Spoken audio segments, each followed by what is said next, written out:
Good morning বন্ধুরা, কেমন আছো? চলে এলাম ছাদ বাগানে। আজ তোমাদের ছাদ বাগানটা একটু ঘুরে দেখিয়ে দিই।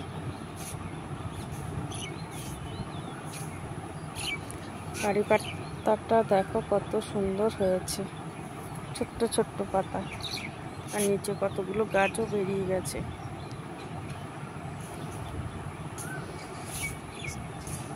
এই বোগেনভেলিয়া গাছে কিন্তু ফুল ধরেছে, দেখো ফুল আসছে।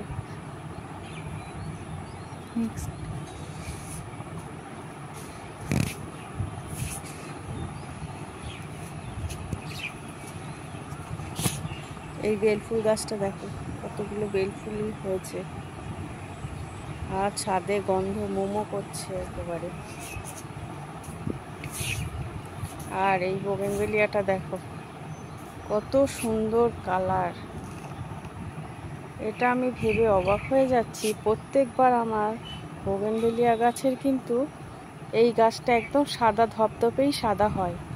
এই 3 বছর ধরে হচ্ছে, হ্যাঁ 2-3 বছর ধরে হচ্ছে। এই বছরটাই দেখলাম যে এই সাদার মধ্যে এই কালারটা এসছে, কি জন্য জানি না। সবজি পচা জলটা দিই তো গাছে, আর এই বছরে আমি সবজি জলটা দিয়েছি, আর সবজি খোসাটা শুকিয়ে ভালো করে এই গাছের গোড়ায় দিয়েছিলাম।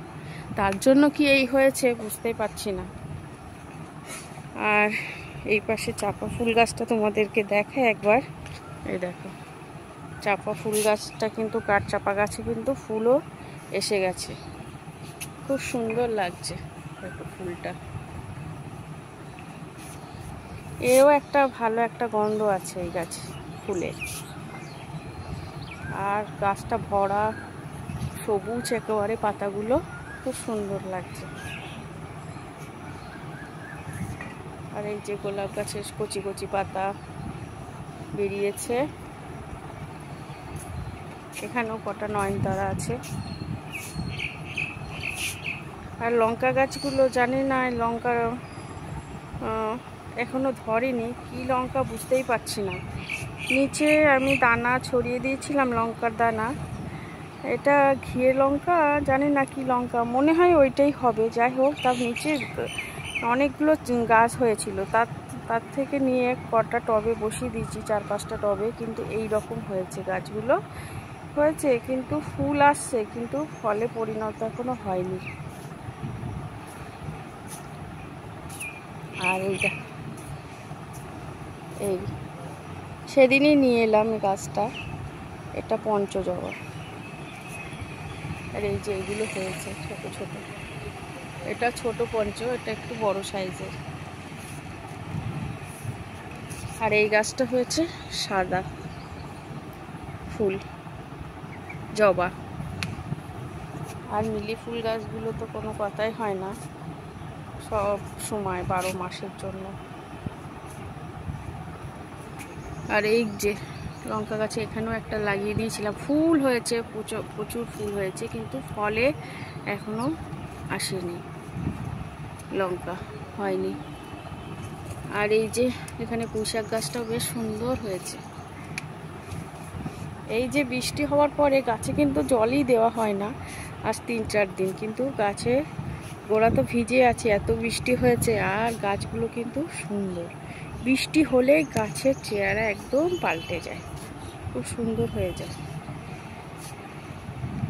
নমস্কার বন্ধুরা, দেখেছো আমি সেজে নিয়েছি। কোথায় যাচ্ছি চলো তোমাদেরকে আজকে দেখাবো। কোথায় যাচ্ছি, সন্ধ্যাবেলায় বেরিয়ে পড়লাম বন্ধুর দিদি, মা আর আমি। চলো কোথায় যাচ্ছি, চলে এলাম সোনার দোকানে, এমডি জুয়েলার্স।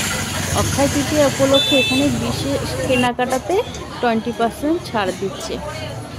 ফুচকার স্টল লাগিয়েছে, সেখানে আমরা ফুচকা খেতে চলে এলাম। এখানেও লাইন দিয়ে ফুচকা খেতে হলো, বন্ধুর দিদি আর আমি খেলাম। খেয়ে এত ভিড় তা কি বলবো। তারপরে দেখছি সোনার দোকানেও প্রচুর ভিড়, ভিতরে যাওয়াই যাবে না, এত ভিড়।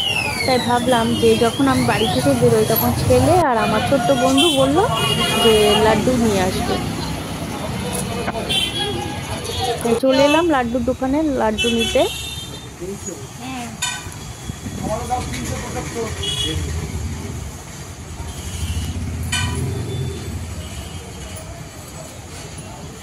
42 টাকা তো নেওয়া হয়ে গেছে।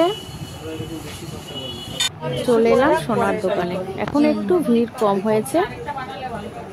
একটা ফুচকাও পেলাম না। দেখেছো? দেখো তুমি আরেকটু পরে আসতে পারো, দোকানটা বন্ধ হয়ে গেলে তারপরে আসতে পারো।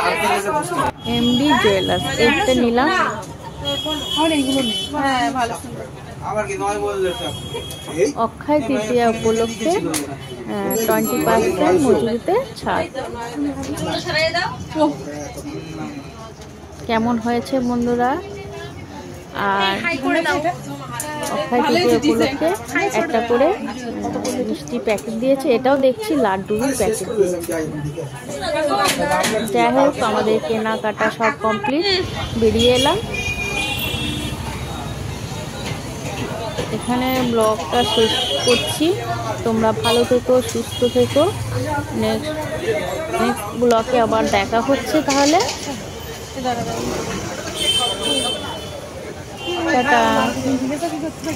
দিদি যেটা বলেছে, তারপরে আমার বন্ধু বললো আন্টি লাড্ডু বা প্যাকেট ভালো।